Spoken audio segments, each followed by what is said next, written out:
At 1 minute and 30 seconds, my lovely assistant Alexandra will hold up the yellow time thing. That will be my other daughter, the lovely Veronica with the red eyes. Her job is to get the next person in line up when that yellow thing comes up, walk them over, in this case it will be Diane. She'll walk over beside Becky, and there will be that 30 seconds that Becky is wrapping up. At 2 minutes, Alexandra will say, stop. Becky will stop even if it's mid-sentence, mid-word, mid-letter. And she will hand the microphone to Diane. And we will repeat that. Diane will do the same thing, and Dan will be the next one up. Now, when you finish, when Becky finishes, she goes back and sits in the audience, because we want to increase the audience level as much as we can here. Because right now, half of the audience is over here. So when you get done, you go back to your seat. And Dan will start in. Now, the person that takes the microphone, you've got to pick up the story where they left off, but you don't have to take it where they were going.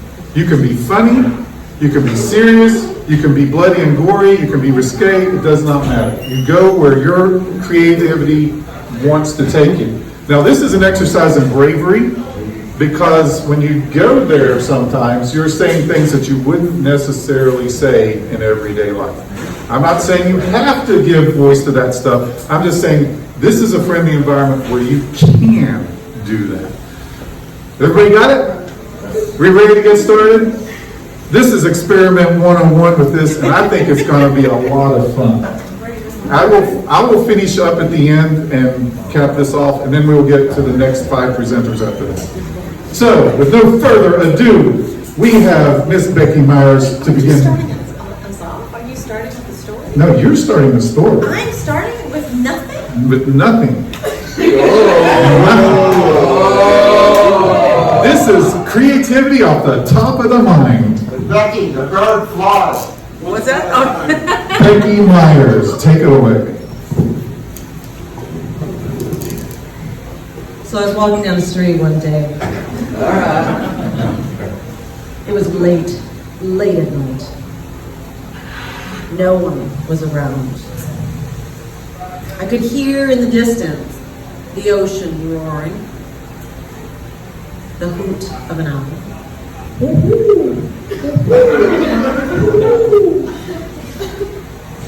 And I looked above my head, and there, in a swirling pattern, were a series of dark, shadowed creatures.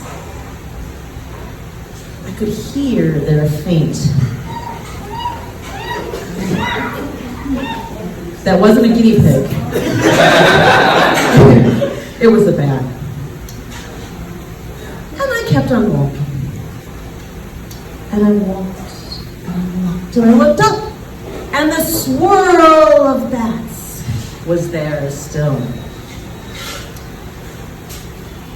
And just as I turned the corner, one of the bats left the pack, swirled close around my head, and I had heard fables of bats getting caught in your hair, so I ducked down like this, only to discover that my little bare neck was completely available.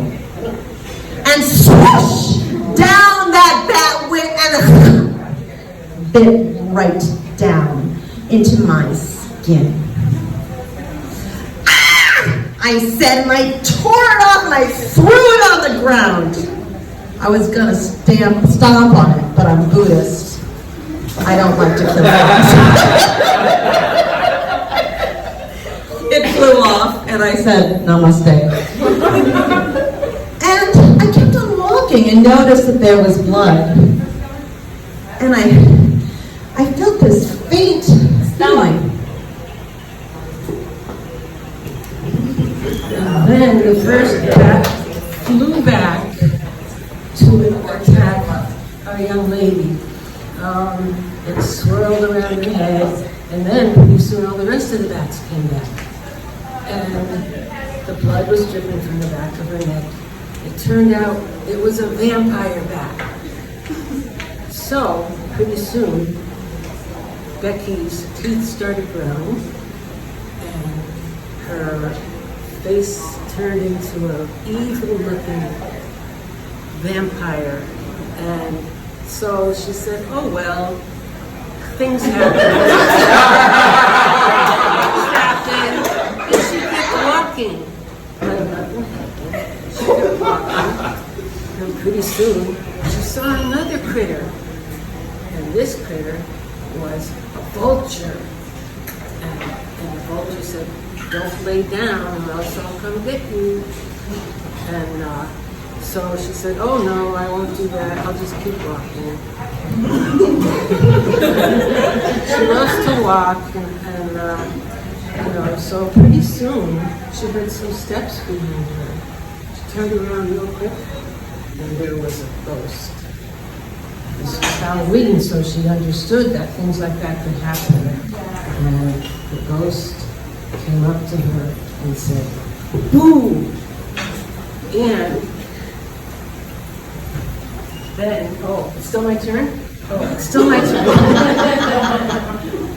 Okay, the ghost looked like a female from many, many, many years ago, probably in the 1940s. She had the fancy hat and the big old kind of suit, but she was all white and very luminescent. You could see through her just about. And Stop.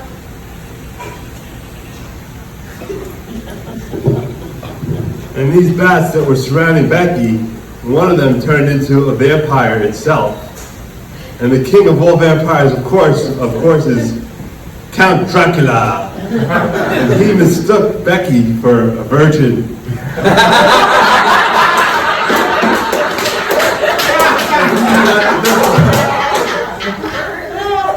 He got the best of her in every way possible. He sucked her blood and he enjoyed it a great deal.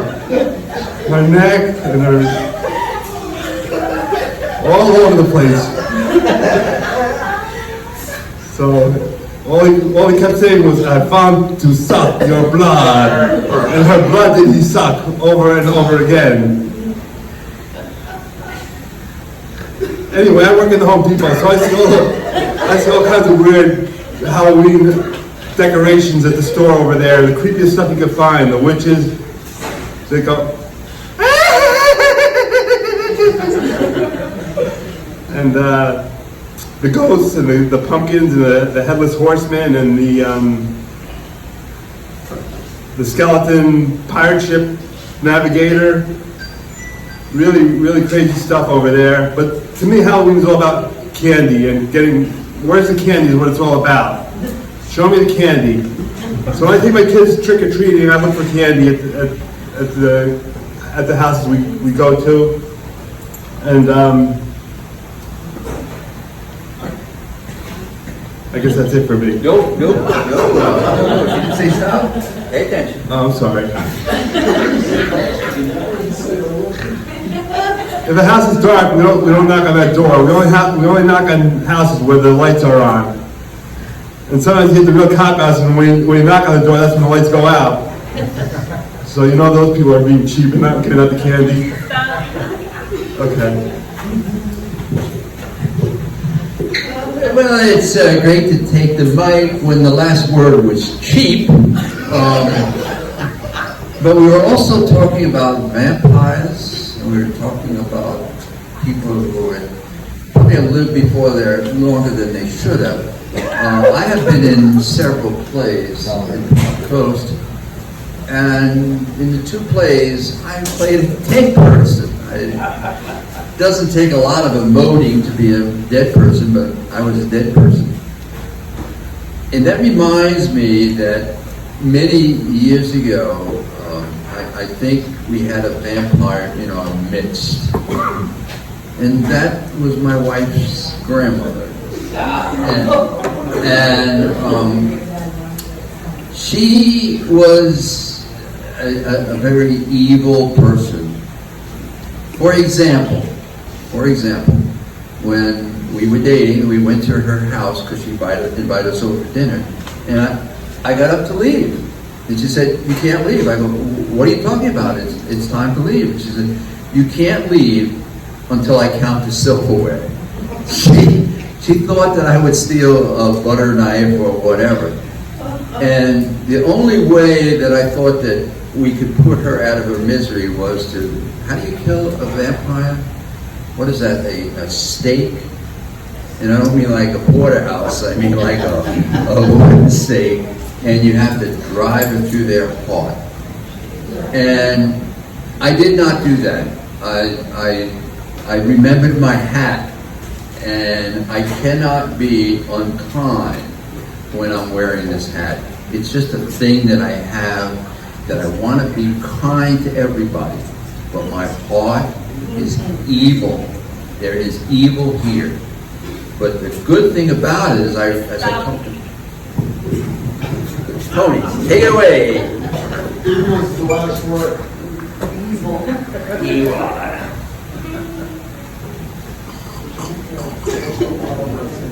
The blood is good. The blood is good. As I swoop down on this helpless figure that's walking down the street as a fairy, her hair is back. I see a clear neck.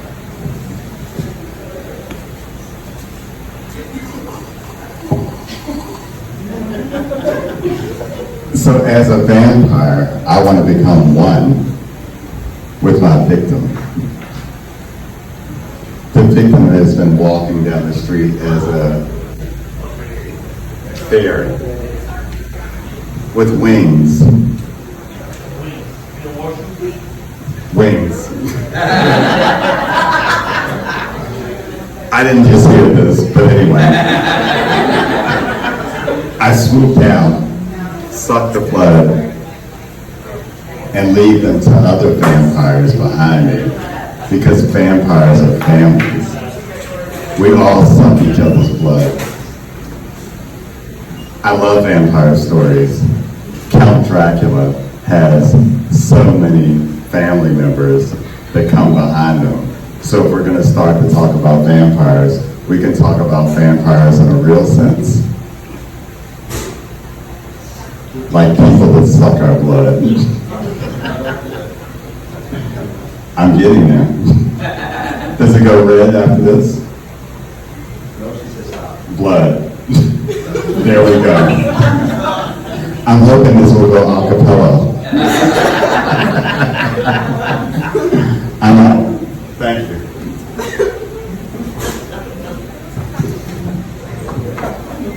Blood! Yes. Yeah. We can all agree, based on all the stories, that vampires suck. They will hunt you down, and they will suck. They will suck you. They will suck you good.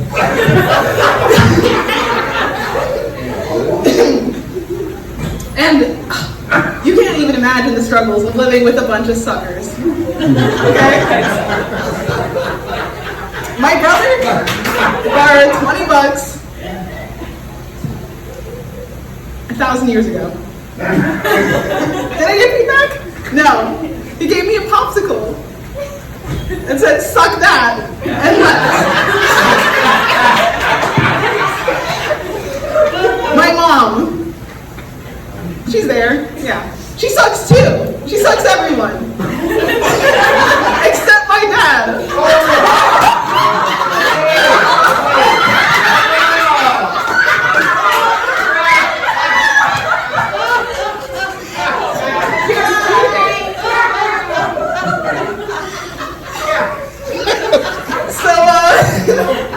There's that. Yeah, my dad. Yeah. I'm sorry, Dad. But I suck too, okay? It's fair. It's fair. I suck to them, so they suck me back. They suck to me back. They suck. So, I mean, so I dropped out of high school, okay, because I sucked at all my subjects. And I dropped out of college. I didn't go, but I dropped out. Oh, here, sorry. Wow, Michelle. I'm glad you didn't say anything about me, though. Yeah. You know, I heard about ghosts, and I've always wondered, why do they wear clothes? I get that you die in them, but why? So, I've always wondered, what's it like to have sex with a ghost? Female, would you see through her when you're doing it? Now,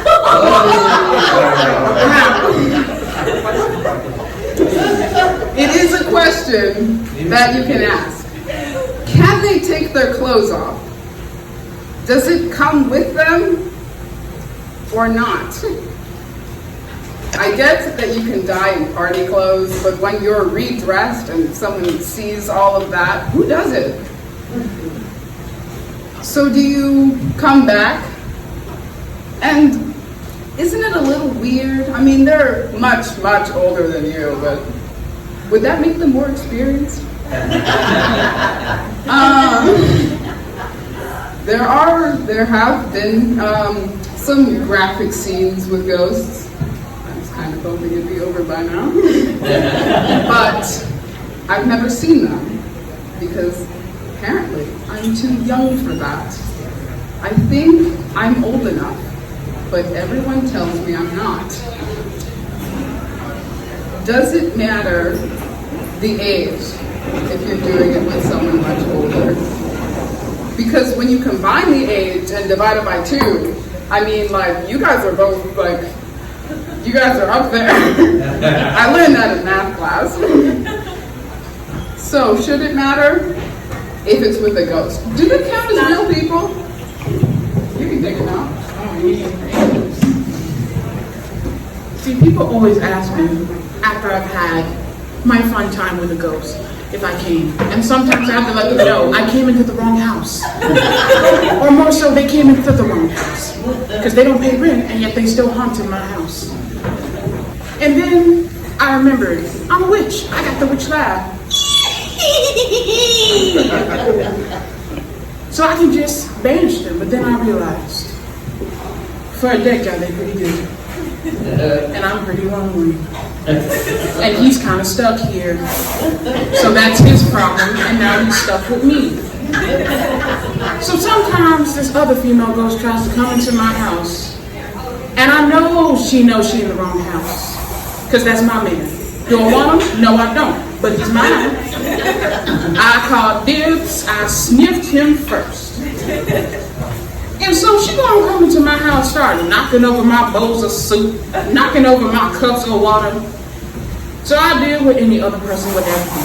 I asked to project her, and I dragged her by her edges. Because first of all, that was my favorite soup.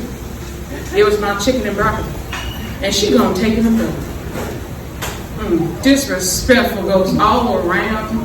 And then this vampire gonna introduce himself trying to get into my house, acting like he gonna pay for anything here. No. But then he gonna ask me for a sip of my blood. Excuse you, sir. But then I had to remind myself, I got the witch laugh, I am a witch. If he tries anything, I will cry and my tears will curse him. As it should. And then I remembered. I cry a little too much for my tears to mean anything at this point. And so I'm reminded that I'm a Pisces and that he's been dead for 8,000 years. Yeah. And that his wife, she dusty looking too, but she's a mummy.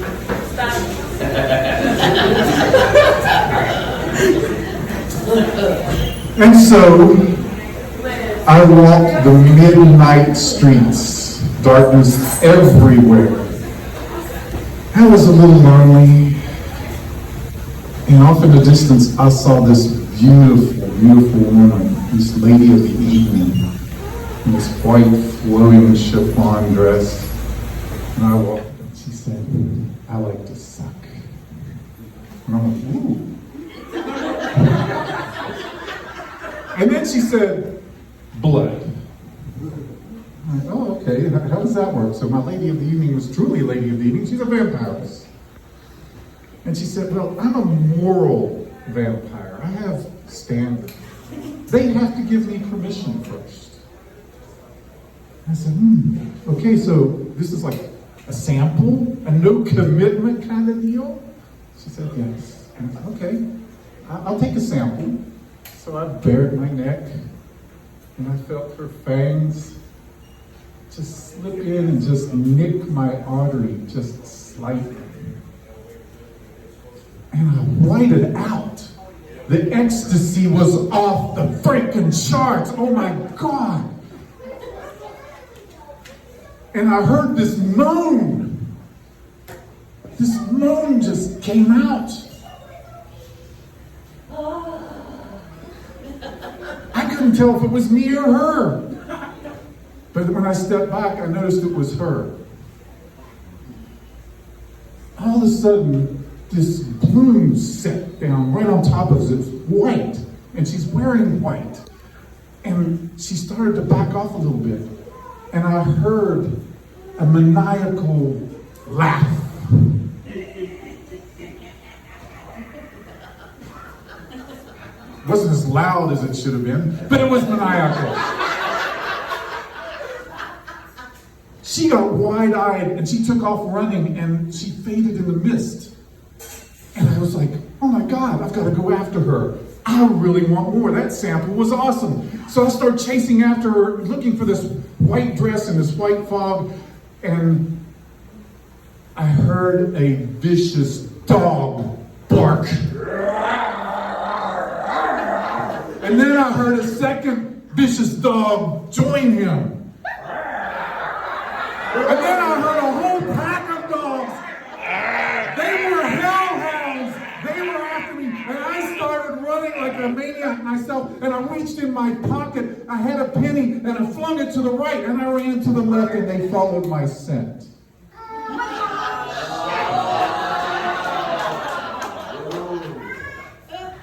And I'm searching for this woman. I got to have her.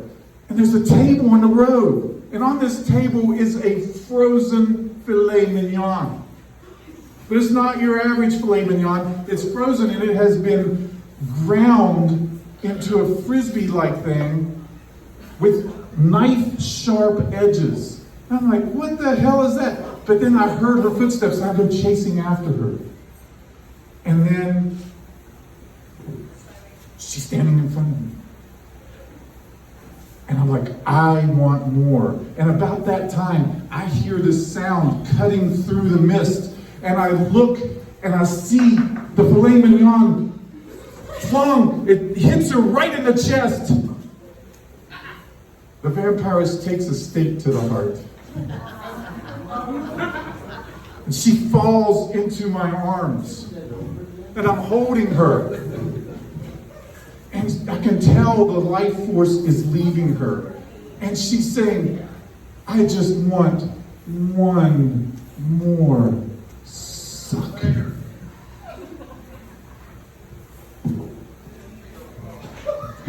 Somebody got it.